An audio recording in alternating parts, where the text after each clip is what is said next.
Oiê, tudo bem com vocês? Hoje na nossa aula de História nós encerraremos a unidade 4, isso mesmo. Nós estudaremos da página 106 à página 121, faremos atividades complementares na página 184 e 185, exercício 2 e 3. E também nós utilizaremos do material complementar na página 207. Vem comigo! Patrimônio cultural imaterial. Patrimônio cultural imaterial são as diversas práticas presentes em vários momentos da vida das pessoas, como o preparo de um alimento, uma dança, um jeito de festejar, um canto, uma forma de tocar um instrumento, uma técnica, uma brincadeira, entre outros exemplos. Em 2004, o modo de fazer a farinha de mandioca foi declarado Patrimônio Cultural Imaterial do Brasil. Isto aconteceu porque a importância da farinha de mandioca na alimentação dos brasileiros é histórica. Sua preparação é de origem indígena e os primeiros registros desse alimento foram feitos pelos portugueses assim que desembarcaram no Brasil. Leia um trecho da carta de Pedro Vaz de Caminha, enviada ao rei de Portugal no ano de 1500. Eles não lavram, nem criam, nem há aqui boi ou vaca, cabra, ovelha ou galinha, ou qualquer outro animal que esteja acostumado ao viver do homem. E não comem, senão deste inhame, de que aqui há muito, e dessas sementes e frutos que a terra e as árvores de si deitam. A mandioca tem diferentes nomes para os indígenas, sendo o inhame e o batim. Alguns exemplos. Anos mais tarde, em 1570, um viajante que percorria a região do atual estado de Santa Catarina também fez registros sobre a mandioca e o preparo de sua farinha. Dá-se outro mantimento em todo o Brasil, natural, da mesma terra a que os índios chamam de ubatim. A técnica indígena de plantio de mandioca e preparação de sua farinha foi adotada pelos colonizadores e não demorou muito tempo para que esse alimento se tornasse indispensável na alimentação de toda a colônia. A mandioca devia ser plantada em época de chuva e podia ser colhida depois de um ano. Após a colheita, ela era colocada de molho em áreas alagadas como beira de um rio. Após o tempo de molho, suas raízes estavam prontas para ser retiradas. Em seguida, as raízes eram raladas e passadas pelo tipipi, que comprimia a mandioca até sair um líquido. Com a perda do líquido, a mandioca se transformava em uma massa. A massa era levada até um tacho no fogo para secar e virar farinha. Atividades. Número 8. Pinte as palavras do quadro que completam corretamente cada frase a seguir. Então, aqui em cada alternativa nós temos duas opções. Você pintará apenas uma, a que é correta e que completa a frase. Família e escola. Passados mais de 500 anos, a mandioca ainda é essencial na alimentação brasileira. Em muitas regiões do Brasil, por exemplo, mantém-se desde o período colonial o hábito de consumir a farinha de mandioca torrada, também chamada de farofa. Por isso, investigue-se na sua família ao consumo de farinha ou farofa de mandioca, no preparo ou como acompanhamento de algum prato e registre como ele é feito.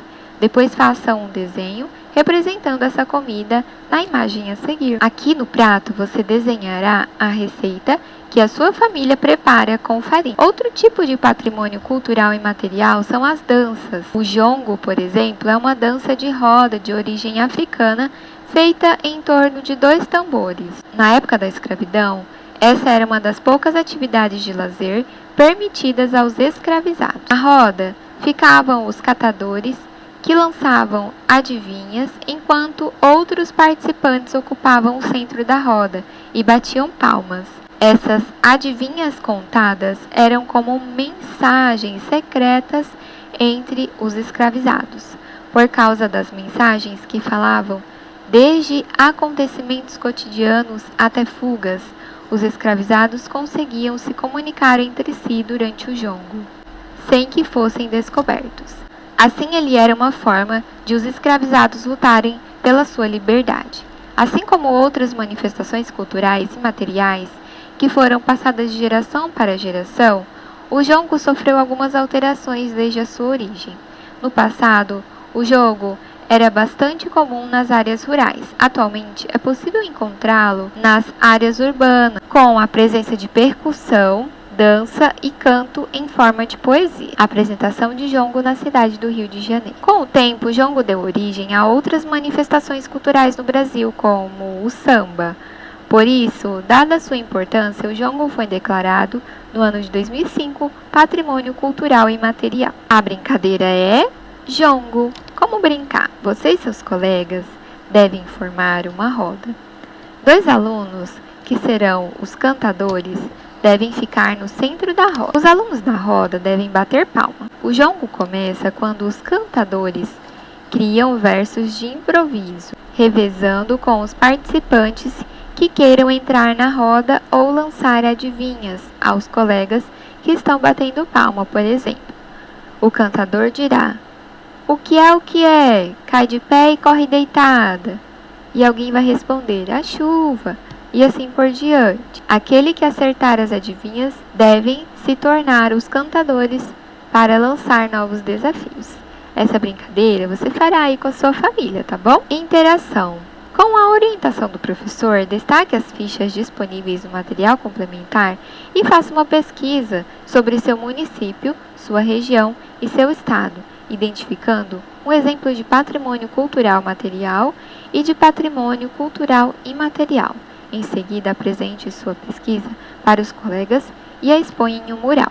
Essa atividade você fará aí na sua casa e mandará para o seu professor, sua professora, os registros fotográficos, tá bem? Você fotografará a atividade e encaminhará para o seu professor. Conecte o assunto.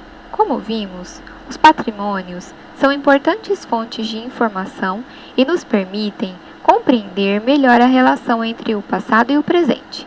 A preservação e manutenção dos diversos tipos de patrimônio cultural de um povo é dever não somente da população, mas também dos órgãos públicos. Por isso, é comum a existência de leis que buscam definir o papel de cada um na sociedade. Com a orientação do professor, leia o trecho do artigo 216 da Constituição Federal de 1988 que fala sobre esse assunto. O poder público, com a colaboração da comunidade, promoverá e protegerá o patrimônio cultural brasileiro por meio de inventários, registros, vigilância e de outras formas de preservação. Os danos e ameaças ao patrimônio cultural serão punidos na forma da lei. As palavras e o texto. O que é inventário? É descrição detalhada de bem. No Brasil, existe uma instituição que cuida especialmente do nosso patrimônio cultural material e imaterial. Estamos falando do IPAM, o Instituto do Patrimônio Histórico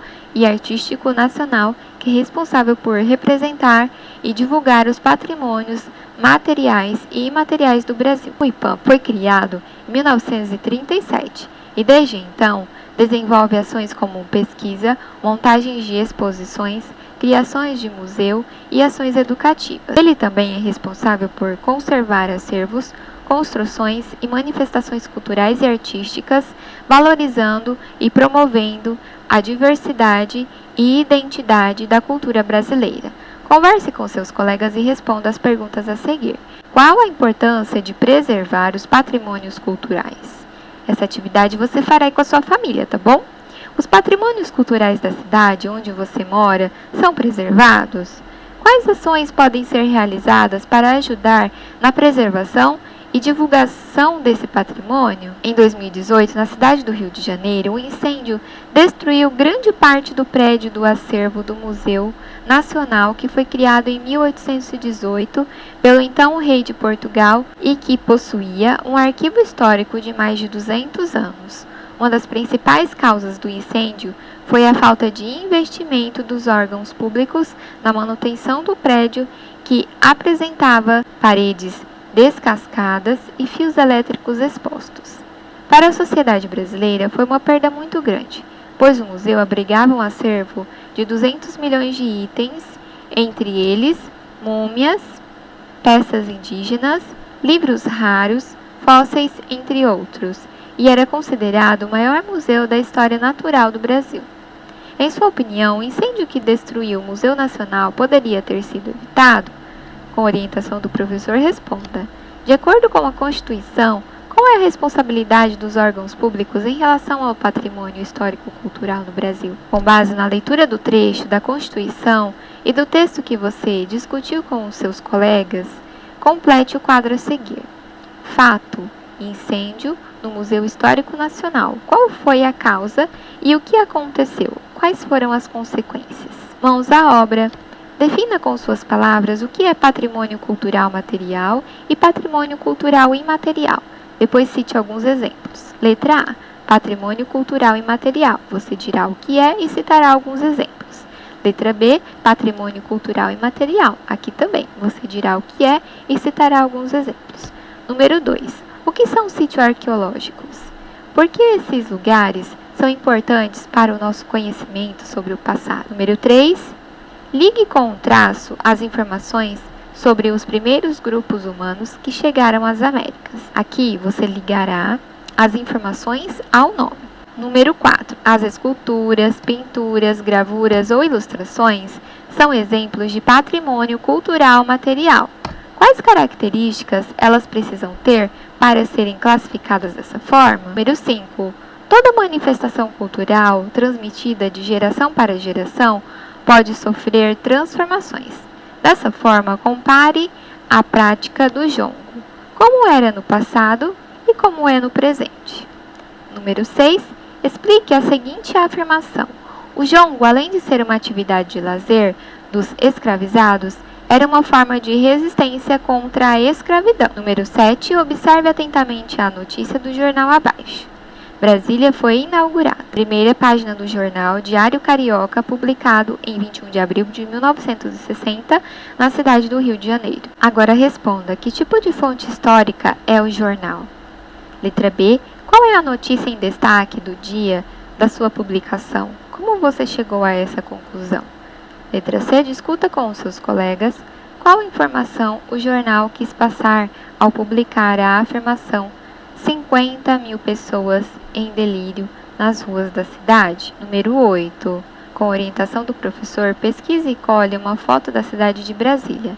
Em seguida, elabore uma legenda para a sua imagem, explicando por que Brasília é considerada um exemplo de patrimônio cultural material do Brasil. Aqui você colará uma imagem, você pode retirar da internet, tá? Imprimir aqui neste espaço e você fará uma legenda colocando os elementos que demonstram que é uma cidade planejada e por que ela é também um patrimônio cultural material do Brasil. O que eu aprendi? Existem dois tipos de patrimônio cultural: o material e o imaterial. Os sítios arqueológicos são locais que contêm vestígios de povos do passado. Eles são exemplos de patrimônio culturais materiais. Brasília foi a primeira cidade totalmente planejada do Brasil. Pelo seu desenho único e arquitetura moderna, é considerada patrimônio cultural material. A farinha de mandioca é de origem indígena e o seu modo de preparo é considerado patrimônio cultural e imaterial. O jongo era uma atividade de lazer e resistência dos africanos escravizados no Brasil. Essa herança cultural é considerada um patrimônio cultural imaterial. Identifique os exemplos de patrimônio cultural de acordo com as seguintes legendas: material, verdinho, e imaterial, roxinho. Então aqui você pintará de verde o que é material e de roxinho o que é imaterial, ou azul, tá? Jogo de capoeira. É um patrimônio cultural material ou imaterial? Casarão colonial é material ou imaterial? O jongo é material ou imaterial? O objeto de cerâmica é imaterial ou material? O modo de fazer do queijo Minas é material ou imaterial? Então agora vamos para as atividades complementares. Exercício número 3. Em 2018, um registro fotográfico revelou que o painel Revoluções Pernambucanas de Corbinianos Lins, localizado na cidade de Recife, em Pernambuco, sofreu uma série de pichações. Em sua opinião, pode-se considerar que esse tipo de ação é contra a lei e contra o patrimônio cultural? Tome o artigo 216 da Constituição Federal e transcreva o que é previsto para quem comete esse tipo de ação.